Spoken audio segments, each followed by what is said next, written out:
Hi ಎಲ್ರಿಗೂ ನಮಸ್ಕಾರ. Welcome to my YouTube channel. ನಾನಿವತ್ತು ನಿಮಗೆ ಈ ವಿಡಿಯೋ ಮೂಲಕ ಒಂದು ಸಾಂಬಾರ್ ರೆಸಿಪಿ ಬಗ್ಗೆ ತಿಳಿಸ್ಕೊಡ್ತಾ ಇದ್ದೀನಿ. ಇದು ತುಂಬಾ ಬೇಗ ಕಡಿಮೆ ಪದಾರ್ಥಗಳಿಂದ ರೆಡಿಯಾಗುವಂತಹದ್ದು. ಹಾಗೆ ಇದನ್ನು ವಿಶೇಷವಾಗಿ ಬಾಣಂತಿಯರಿಗೆ ಅಂತಲೇ ಇದನ್ನು ಕೊಡ್ತಾರೆ. ತುಂಬಾ ಟೇಸ್ಟಿಯಾಗಿರುತ್ತೆ. ಇದನ್ನು ಹೀರೆಕಾಯಿ ಬಜ್ಜಿ ಅಂತಲೂ ಕೂಡ ಕರೀತಾರೆ. ಅಂದರೆ ಸ್ವಲ್ಪ ಸಾಂಬಾರಿಗಿಂತ ಥಿಕ್ನೆಸ್ ಜಾಸ್ತಿ ಇರೋದ್ರಿಂದ ಇದನ್ನು ಬಜ್ಜಿ ಅಂತ ಕೂಡ ಕರಿತೀವಿ. ಇದಕ್ಕೆ ಬೇಕಾಗುವ ಪದಾರ್ಥಗಳು ಮುಖ್ಯವಾಗಿ ಹೀರೆಕಾಯಿ, ಬೆಳ್ಳುಳ್ಳಿ, ಈರುಳ್ಳಿ, ಜೀರಿಗೆ, ಮೆಣಸು ಹಾಗೂ ಒಂದು ಒಣಮೆಣಸಿನ್ಕಾಯಿನ ತಗೊಂಡಿದ್ದೀನಿ. ನಿಮಗೆ ಖಾರ ಜಾಸ್ತಿ ಬೇಕು ಅಂದರೆ ನೀವು ಜಾಸ್ತಿ ಮೆಣಸಿನ್ಕಾಯಿ ಮತ್ತು ಮೆಣಸನ್ನು ಉಪಯೋಗಿಸ್ಕೊಬೋದು. ಇವಾಗ ಇದನ್ನು ಹುರ್ಕೊಳ್ಳೋಣ.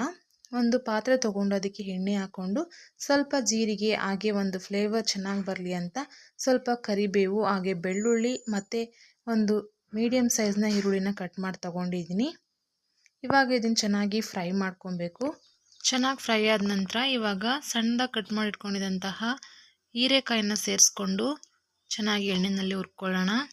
ಒಂದು 2 ನಿಮಿಷಗಳ ಕಾಲ ಚೆನ್ನಾಗಿ ಇದನ್ನು ಫ್ರೈ ಮಾಡ್ಕೊಬೇಕು, ಹಸಿ ವಾಸನೆ ಎಲ್ಲ ಹೋಗೋವರೆಗೂ.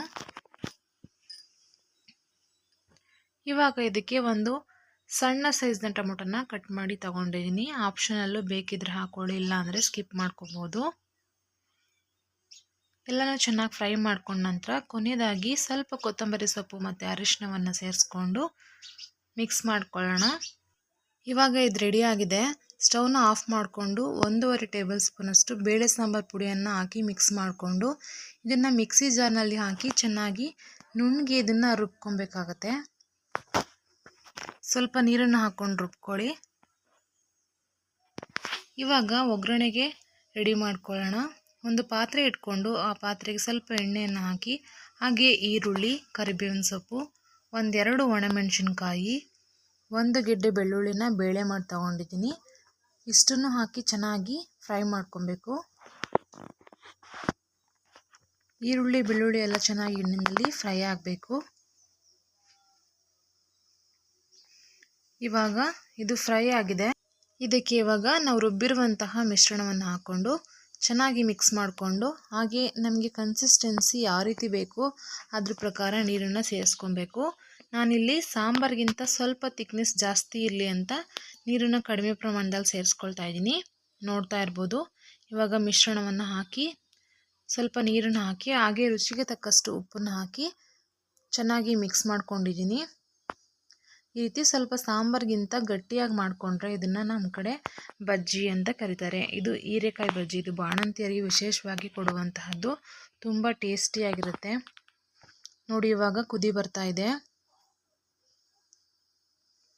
ಈ ರೀತಿ ಒಂದು 4ರಿಂದ 5 ನಿಮಿಷ ಚೆನ್ನಾಗಿ ಕುದಿಸ್ಕೋಬೇಕಾಗುತ್ತೆ.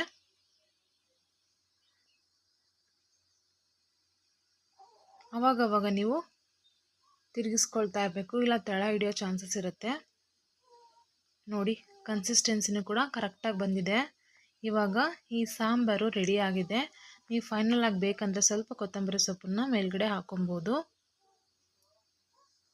ಇವಾಗ ಈ ಹೀರೆಕಾಯಿ ಬಜ್ಜಿ, ಹೀರೆಕಾಯಿ ಸಾಂಬಾರು ಇವಾಗ ರೆಡಿಯಾಗಿದೆ. ಇದನ್ನು ಸರ್ವ್ ಮಾಡ್ಕೊಳ್ಳೋಣ.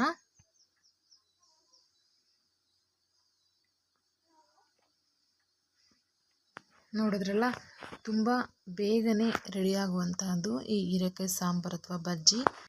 ನೀವು ಮನೆಯಲ್ಲಿ ಟ್ರೈ ಮಾಡಿ ಹೇಗೆ ಬಂತು ಅಂತ ಕಮೆಂಟ್ ಮಾಡಿ. ಯಾರೆಲ್ಲ ನಮ್ಮ ಚಾನಲ್ಗೆ ಹೊಸಬ್ರಾಗಿದ್ದೀರಾ ನಮ್ಮ ಚಾನಲ್ನ ಸಬ್ಸ್ಕ್ರೈಬ್ ಮಾಡ್ಕೊಳ್ಳಿ. ಹಾಗೆ ಪಕ್ಕದಲ್ಲಿರುವಂತಹ ಬೆಲ್ ಐಕಾನ್ ಮೇಲೆ ಕ್ಲಿಕ್ ಮಾಡಿ. And thanks for watching.